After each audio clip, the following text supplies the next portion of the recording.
Indian vendors हैं जिनकी RTPCR kits हम आज यूज़ कर रहे हैं। आरएनए एक्सट्रैक्शन किट्स का भी फिगर बढ़ता चला जा रहा है, इंडिजिनस मैन्युफैक्चरर्स बना रहे हैं। तो हमने जो शुरू में ग्लोबल क्राइसिस का फेस हम लोगों ने फेस किया था, जब कोई भी टेस्टिंग किट्स हमें नहीं मिल रही थी आसानी से, आज we are in a much more comfortable stage because of बहुत सारे इंडिजिनस मैन्युफैक्चरर सामने आए हैं, हैंड होल्ड करा है उनको, और अब हमारी सिचुएशन बहुत ईज आउट हो गई है इन टर्म्स ऑफ टेस्टिंग। धन्यवाद साहब। मैं रिक्वेस्ट करता हूं हेल्थ मिनिस्ट्री रिप्रेजेंटेटिव से, प्लीज। मैं आप लोगों की दृष्टि में लाना चाहूँगा कि देश का रिकवरी रेट कंटिन्यूसली इम्प्रूव कर रहा है। कल की तारीख में भी देखें तो 3,708 people they have got recovered, और उसके साथ ही देखें कि टोटल हमारा रिकवरी नंबर जो है वो बढ़कर 95,527 पेशेंट्स हो चुका है। और इस रिकवरी रेट में स्टडी इम्प्रूवमेंट हो रहा है।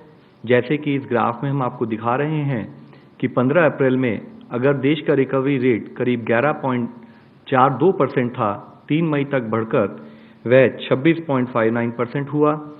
18 मई को वही बढ़कर 38.29% और आज बढ़ते बढ़ते वह बढ़कर 48.07% हो चुका है। इस विषय में मैं एक और मुख्य विषय आप लोगों की दृष्टि में लाना चाहूँगा। कई बार हम लोग कंपैरिजन करते हुए एक बार ये बात करते हैं कि आज देश में नंबर ऑफ केसेस बढ़ गए हैं, हमारा देश 7वें नंबर पर है। यहाँ यह सोचना, यह एनालाइज करना बहुत जरूरी है कि यह एनालिसिस एक डाउटफुल, एक रॉन्ग कंपैरिजन प्रस्तुत करता है। जब भी हमें कंपैरिजन करना चाहिए, वह कंपैरिजन प्राइमरली हमारे देश की आबादी की तुलना में होना चाहिए। और उसके बारे में हम इससे पहले भी कई बार चर्चा करते रहे हैं कि हम बाकी देशों में जिनकी आबादी अगर हमारे देश के अनुपात में उसको बराबर माना जाए, तो इन terms of overall relative performance हम देखते हैं कि हमारा देश ओवरऑल परफॉर्मेंस वाइज उसमें काफ़ी कुछ स्टेबिलिटी हम लोगों ने नोट की है। अगर हम आज का भी डेटा देखें तो हम पाते हैं कि अगर 14 देश लें जिनकी आबादी हमारे देश से मिलती जुलती है, वह 14 देश देखें तो आज भी उन देशों में हमारे देश के मुकाबले 22.5% अधिक केसेस आए हैं और 55.2 टाइम्स अधिक डेथ भी वहाँ पर रिपोर्ट हुई हैं। तो यह हमें समझना बहुत ज़रूरी है कि अगर हम देखें कि कंटिन्यूस एफर्ट जो फील्ड पर रहे हैं, either in terms of surveillance और in terms of contact tracing, या हम कैसे अर्ली केस आइडेंटिफिकेशन पर फोकस करें और साथ में जो केस पॉजिटिव आए उसको हम क्लिनिकली कैसे तरीके से मैनेज करें, उन एफर्ट्स के तहत हम पा रहे हैं कि जैसे कि 15 अप्रैल में अगर देश का केस फैटेलिटी रेट करीब 3.3% था, वह घटा 3.25% हुआ, घटते घटते 3.15% और अब वह घटकर 2.82% हो चुका है। इसी कंपैरिजन को अगर हम फैटेलिटी रेट को अगर हम देखें तो हम पाते हैं कि हमारे देश का fatality rate is among the lowest in the world. इसके बारे में जैसे कि मैं ग्राफ में आप लोगों की दृष्टि में लाना चाहूँगा कि अगर दुनिया की पॉपुलेशन के हिसाब से हम देखें तो फैटेलिटी रेट जो पॉजिटिव केसेस आए हैं पूरी दुनिया में, अगर पूरी दुनिया में फैटेलिटी रेट 6.13% है तो वह हमारे देश में एज लो एज 2.82% है। और ऐसे भी देश हैं जहां पर कि 19.4%, 16.2%, 14.3%, इस अधिक अनुपात में भी फैटेलिटी रेट कुछ देशों में नोटिस किया गया है। इसके लिए I would again like to reiterate कि जो हमारा एफर्ट्स रहा है कि हम कैसे टाइमली केस को आइडेंटिफाई करें और उसको क्लिनिकली मैनेजमेंट पर उसका फोकस दें, उसके तहत हमें ये फ़ायदा दिखाई दे रहा है। और साथ ही इसी फैटेलिटी को अगर हम केस फैटेलिटी पर लैख पॉपुलेशन भी देखते हैं तो हम पाते हैं कि वह हमारा केस फैटेलिटी पर lakh population is also among the lowest in the world, जबकि पूरी दुनिया में केस फैटेलिटी पर लैख पॉपुलेशन करीब 4.9 के बराबर है, इंडिया में वह 0.41% है। और जैसे कि इस ग्राफ के द्वारा मैं आप लोगों की दृष्टि में लाना चाहूँगा कि ऐसे भी देश है जहाँ पर 31.4, 34.6, 42 और as high as 82 lakh cases पर लाख पॉपुलेशन केस फैटेलिटी भी नोटिस किया गया है। आज एक और मुख्य विषय हमें समझने की ज़रूरत है कि अगर हम देखें, हम अपना जो हमारे यहाँ डेथ रिपोर्ट हुई हैं उसको एज प्रोफाइल से एनालिसिस करें तो पाते हैं कि जहां हमारा 60 to 74 ईयर्स का जो एज ग्रुप है पॉपुलेशन का, वह अगर 8% है, तो उन पर्टिकुलर केसेस में जो कंफर्म पाए गए वहां पर 38% डेथ रिपोर्ट हुई हैं। इसी तरीके से अबव 75 ईयर्स का जो हमारा एज ग्रुप है, वहां पर 12% जो है डेथ रेट उसको नोट किया गया है, जो पॉजिटिव केसेस आए हैं। तो हम पाते हैं कि हमारी 10% population has accounted for 50% of the Covid linked deaths. और इससे हमारे सामने एक और दूसरी एनालिसिस अगर हम करते हैं तो हम देखते हैं कि साथ ही कोमॉर्बिडिटीज जैसे कि diabetes, hypertension, cardiovascular disease, respiratory diseases, इस टाइप के केसेस में 73% जो कंफर्म केसेस है उनमें डेथ उनको विद कोमॉर्बिडिटीज पाया गया है। तो इन दोनों अगर हम अंशों को देखें तो हम पाते हैं कि आज people who are at high risk are primarily elderly people जो कि 60 अबव एज के हैं, further compounded by the fact कि पीपल हु हैव कोमॉर्बिडिटीज जैसे कि डायबिटीज, हाइपरटेंशन, कार्डियोवास्कुलर डिजीज और रेस्पिरेटरी डिजीजेस। आज जब हम कोविड की इस लड़ाई को ले रहे हैं तो जरूरी है कि जो भी हाई रिस्क में हमारे देश के लोग हैं वह हमें सपोर्ट दें, वह रिक्वायर्ड प्रिवेंटिव एक्शन लेते रहें और साथ में अपने सिम्टम्स के बेसिस पर वह जो भी मेडिकल एडवाइस और मेडिकल फॉलोअप वह करें। जरूरी है कि वे सोशल डिस्टेंस बनाकर रखें उन लोगों से भी अपने घर में जो कि घर से बाहर जाते रहते हैं। वह ये इंश्योर करें कि अगर उन्हें कोई प्री एग्जिस्टिंग मेडिकल कंडीशन हो, चाहे वो डायबिटीज हो, हाइपरटेंशन हो या कार्डियोवास्कुलर डिजीज हो, वह उससे संबंधित दवाई और उससे संबंधित चेकअप में कोई भी कोताही ना करें। साथ ही जरूरी है कि हम इम्यूनिटी बूस्टिंग पर भी काम करें। मिनिस्ट्री ऑफ आयुष द्वारा प्रेस्क्राइब किए गए चाहे वो हर्बल टी हो चाहे काढ़ा हो, उसको लेकर भी हम अपनी इम्यूनिटी की तरफ भी काम करें। यह बहुत जरूरी एक कार्य हमारे लिए सामने है। इसके साथ ही हम ये अवॉइड करें कि हम बाहर जाएं, जरूरत पड़े तो हम टेलीमेडिसिन के द्वारा भी अपनी मेडिकल एडवाइस लेते रहें। इसके लिए बहुत जरूरी है कि टेक्नोलॉजी का प्रयोग किया जाए। जैसे एक स्थान पर हमारे केसेस का नंबर बढ़ रहा है तो technology has a very important role in terms of guiding to check कि हम कहीं कोविड-19 पेशेंट के आसपास तो नहीं है। साथ ही it also helps us through Aarogya Setu application कि हम अपने आप को सेल्फ असेस कर सकते हैं। और इसके साथ ही मुख्य है कि हम अपनी हेल्थ को सेल्फ मॉनिटर करते रहें और हमें अगर कोई भी ऐसी सिचुएशन लगे जिसमें कि हमारे को कोई भी सपोर्ट की जरूरत हो तो हम उसके लिए मेडिकल सपोर्ट के लिए तैयारी करें।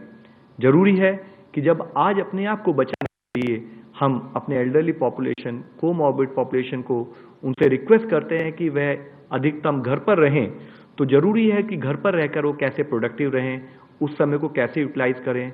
तो फिट रहने के लिए उनको हम रिक्वेस्ट करेंगे कि वह योगा का इस्तेमाल करें, इंटेलेक्चुअल स्टिमुलेशन के लिए किताबें पढ़ें। जरूरी है कि ये टाइम इस्तेमाल किया जाए कि हम कैसे अपनी फैमिली के साथ बॉन्ड करें, कैसे हम इंडोर हॉबीज डेवलप करें और कैसे हम अगर घर पर भी रहें तो हम अपने नियर डियर्स के को सोशल मीडिया और थ्रू टेक्नोलॉजी हम उनसे कैसे आसपास रहें। आज जरूरी है कि जब एक स्थाई पर जो हमारी हाई रिस्क पॉपुलेशन है तो दूसरे स्थाई पर जो घर के मेंबर्स बाहर जाते हैं वह भी किसी न किसी तरह से रिस्क का पात्र हैं। उनसे भी हमारी रिक्वेस्ट रहेगी कि वह जरूरी हर तरह से हैंड हाइजीन, रेस्पिरेटरी हाइजीन उस पर ध्यान रखें, अपने हाथों को साबुन से समय समय पर साफ करते रहें, अल्कोहल बेस्ड हैंड सैनिटाइजर का इस्तेमाल करें। जरूरत हो तो कोई भी ऐसा कोई अगर जरूरत हो तो उनको एक तो अवॉइड करें कि कैसे अपने फेस को रेगुलरली वो टच करने का जो एक हमारा एक रूटीन हैबिट होती है उसको कैसे चेंज करें। साथ ही हम जिन लोगों को भी सिम्टम्स हैं उनसे थोड़ा कांटेक्ट को अवॉइड करें और अपने घर के जो एल्डरली हैं उनको हम सपोर्ट प्रोवाइड करें। आज जरूरी है कि हम फिजिकल गैदरिंग्स को अवॉइड करें, जबकि हम लॉकडाउन से अनलॉक 1 की स्थिति में हैं तो हम कोई भी ऐसा कार्य न करें जिससे हम या हमारी फैमिली के मेंबर्स को किसी भी तरह का एक रिस्क हो। साथ ही हमारे जो हाई रिस्क पॉपुलेशन है अगर उन्हें कोई भी सिम्टम डेवलप होता है, चाहे वह फीवर हो, चाहे वह कफ हो या ब्रीदिंग डिफिकल्टी हो, तो एक रिक्वेस्ट हम करना चाहेंगे कि जरूरी है कि हम अवेयर रहें।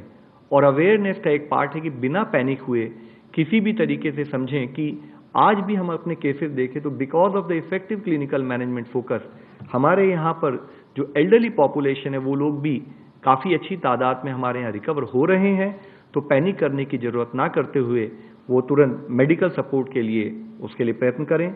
जिसके लिए ज़रूरत हो तो स्टेट या डिस्ट्रिक्ट की हेल्पलाइन को गाइडेंस के लिए बात करें, डॉक्टर को दिखाएं, और जैसे कि डॉक्टर्स का एडवाइस हो, चाहे वह होम आइसोलेशन हो इन केस की अगर कोई माइल्ड सिम्टम हो, या वो होम क्वारंटाइन हो इन केस की सैम्पलिंग क्राइटेरिया के हिसाब से सैंपल करने के बाद अगर नेगेटिव पाया जाए, या अगर ज़रूरत हो पॉजिटिव हो तो वह अवसर के अनुसार अपने आप को कोविड हॉस्पिटल में एडमिट कराकर भी अपना इलाज के ऊपर ध्यान दें।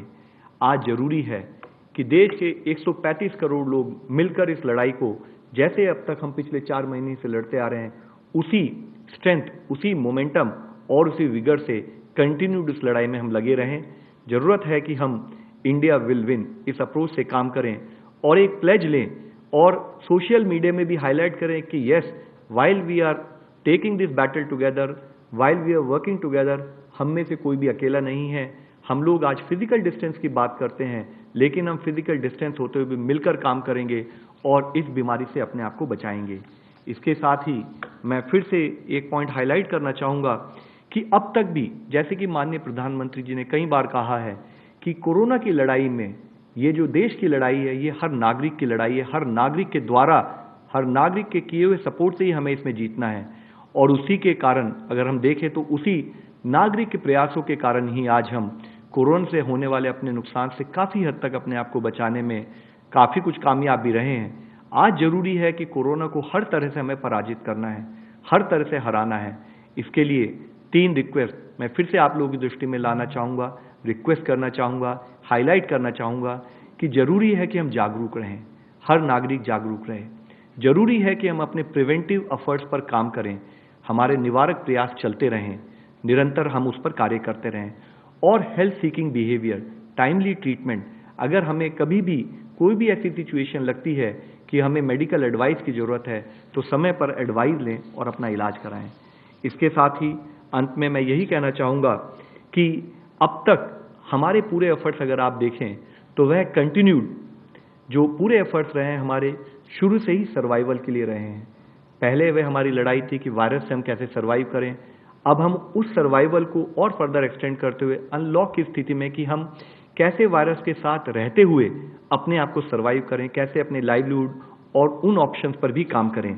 तो इसके लिए जो हमारा लॉकडाउन का पीरियड है, जिसको हमने हर तरह से पॉजिटिव इस्तेमाल किया है, चाहे वह हमारा हेल्थ इंफ्रास्ट्रक्चर का बढ़ाना हो, हमारे हेल्थ केयर वर्कर्स का ओरिएंटेशन करना हो, और साथ ही हमारे इस ओरिएंटेशन के द्वारा कम्युनिटी को ओरिएंट करना हो, कम्युनिटी के सपोर्ट से हमें कैसे आगे बढ़ना हो और किस तरह से हमने सर्विलेंस पर काम किया है, उसी एफर्ट्स को हम करते रहें। और उसी एफर्ट्स को करते हुए अंत में मैं आपसे अपील करना चाहूँगा कि इस लॉकडाउन की परिस्थिति में हम जो प्रिकॉशन लेनी हो उसको कंटिन्यूड उसी विगर और उसी मोमेंटम के साथ लेते रहें। मैं इस अपील को एक वीडियो के द्वारा आपके सामने प्रस्तुत करना चाहूँगा। अरे बबलू, लॉकडाउन खुलते ही टहलने निकल पड़े।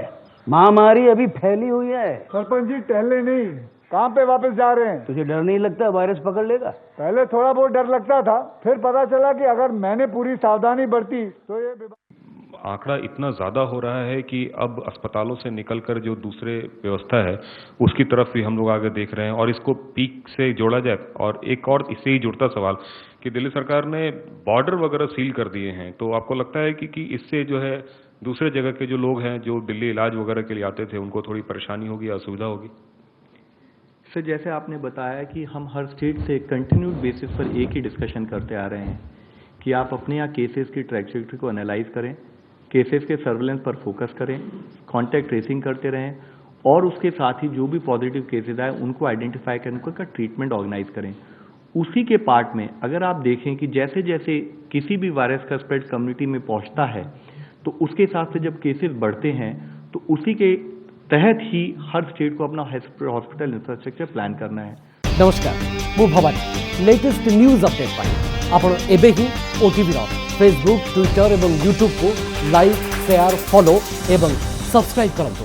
बदलुछि समय, बदलुछि अभ्यास। ओटीवी डिजिटल, से विश्वास।